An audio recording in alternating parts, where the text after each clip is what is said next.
Hello, hello. This is Lindsay Gordon, career coach for analytically minded people. And today I am here with a rant about the job search. Because what I do is I help job seekers make decisions that they know they will be happy with. And I see a mistake that people are making over and over and over again. So today we're going to rant about that, and I'm going to see if I can help you stop making this mistake so that you can feel better about the job search. So it is not as energy draining. It is not something that you are dreading, but you are actually maybe even enjoying the process. I know it might seem like a lot, but sometimes my clients use the fun word with the job search. So, what is the biggest mistake that I see people making with regards to the job search? That is seeing the job search as a one-way street. And let me share more about what I mean by that. That means that you have one job in this job search, and that is to say anything that you need to say in order to land this job that you are applying for. And all of the assessing, figuring out if it's the right fit, and choosing that happens in the job search and in the interview is only coming towards you. So you are the one being chosen, you are the one being assessed. And that is going to make you have a job search that is painful, that is energy draining, and that does not connect to what you actually know that you need. So, what are the three biggest giveaways that you are in a job search where you are really approaching it as a one-way street? So, the first one is going to be in how you are preparing for the interview. So, if you are seeing it as a one-way street, you're probably preparing with the mindset of, what do I think that the interviewer is going to want to hear? Or said in a slightly different way, a client said, yeah, this probably sounds good to the interviewer. Okay, I'm going to memorize this answer because that sounds good to the interviewer. And what ends up happening is it is a much more painful way for you to prep for these conversations because you are, number one, trying to guess what somebody else is going to want to hear in this interview. And two, you're going to have to memorize answers that don't feel as natural to you because you're trying to say something that you think somebody else wants to hear.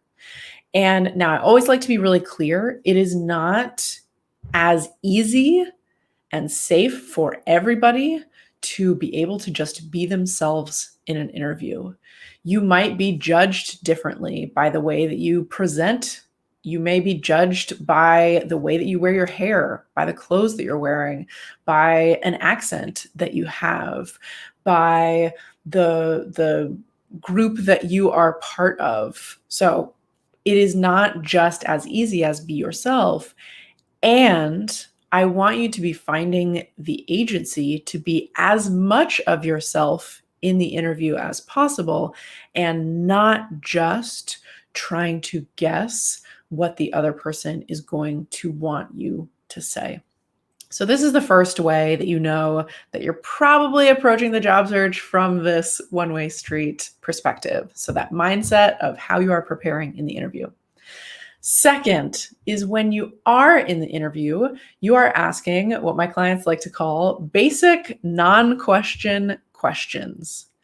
You have created a list of super generic questions that you could ask absolutely anyone. And really, they're just there so that when they say, do you have any questions? Then you're like, yes, don't worry, I've prepared some for you. But you leave with no more information when you went in than about how the fit is going to be for you. So that's really the third thing is after the interview, you say to yourself, okay, I think I said enough for them to say yes and want me for this job, but I actually have no more information about whether that job is going to be a good fit for me. So those are the three ways: the mindset of what do I think that they'll want to hear for the interview, then asking basic non-question questions in the interview just to make sure you've covered your bases when somebody asks you if you have any questions. And then you have no more information than when you went in about whether this job is going to be a good fit for you. And here's the thing that happens when we are operating in that way in a job search. So there are kind of two main things that happen. So one, you are applying for jobs that you know that you don't want and your heart isn't in it, but your perspective is that I just need to land the job. That's how we win. We win by getting a yes on the offer. And so I will just apply to jobs and play the game to get the yes. But my heart is not in it. And I don't really want this job because I haven't really assessed if it's something that I choose. Then either kind of we have two different experiences that can happen there. So one, this way of approaching the job search prolongs the job search into this super long, painful, drawn out experience because you are continually applying for things that you know you don't want, stressing yourself out with preparing for the interviews and memorizing things that you are guessing that other people are going to want to hear. It's just a really draining way to do the job search. And one of my clients described it as doing an intermittent job search on and off for a really long time. And it's just the most painful way to approach it, of not really having your heart in it, not really looking for what's right for you. So that's one outcome, which I think you can agree is not great. And then the other outcome is that you land the job, which, sometimes we would say that's success. That's kind of how we play the game of the job search. We land the job. But here's the thing. What if you've just taken a job that isn't a good fit for you at all? What if it doesn't align at all with your values? What if it doesn't align at all with your strengths or with the environment that you know you need to thrive? And so you get in the job on day 1, or maybe it's day 3, or maybe it's day 15, but you're like, oh my gosh, what have I done? I don't want to be in this job. I really did not want this. And yet I got so wrapped up in playing the game of, can I land the job? So that's also bad because it erodes your self-confidence. So if you make a choice that then is not a good fit for you, then you start to not be able to trust your decision-making, which is going to have problems now, but also in the future as you try to make a shift. Now, one other thing I want to note is that there is absolutely a time and a place. If you absolutely need to land a job, it is really important for your safety and your health and your financial stability to get any job that you can. Absolutely, by all means, do that. I am not talking about those situations where really you absolutely need a job, and so you will take anything that you can get. There's a time and a place for that, but I don't want you to always be operating from that frame of mind of, I should just take any job that I come across, if you have the luxury of actually thinking about what is going to be a good fit for you, and how do you see this interview as a two-way street. So thinking about interviews as a two-way street, I want you to be assessing the interviewer, the role, the company, as much as they are assessing you. I want it to feel like an equal conversation of, they would like to know if you're the good fit for the role, and you would like to know if they are a good fit for you. So I want you to be really kind of rebalancing that dynamic of knowing that you get to assess, and it really is a two-way street. So how do we start to do that? I want to give you one action today that you can take to start shifting from the one-way street to the two-way street. And here's what I'm going to suggest for you today, or invite you to do today. I want you to shift from asking yourself, can I do the job, to do I want the job? Because those are two very different things. Sometimes we get very reactive when we look at the job posting. We're like, okay, I check all the boxes. Great. I will now play the game of trying to get this job. I want you to ask, is this what I choose?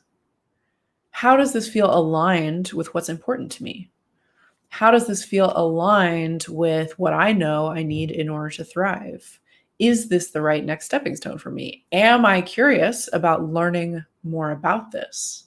So shift from can I do the job to do I want the job? And that will give you a slightly different experience of already getting to assess the position for whether it is going to be the right fit for you. I always love to share a couple of client experiences too, of what this actually looks like and what it feels to go from that one-way street to that two-way street. So I want to share two of my favorite client quotes from this. So one of my clients said, I reframed the job search as a two-way interview process. I now spend time thinking about how my values intersect with the company. And that is getting her much better results as to what she applies to and also the offers that she gets. Now, the second quote I have for you is probably one of my most favorite quotes around the job search from a client. And this person said, I have re-envisioned the job search as a conversation between me and potential employers rather than a dog and pony show where I try to convince them that I am better than sliced bread.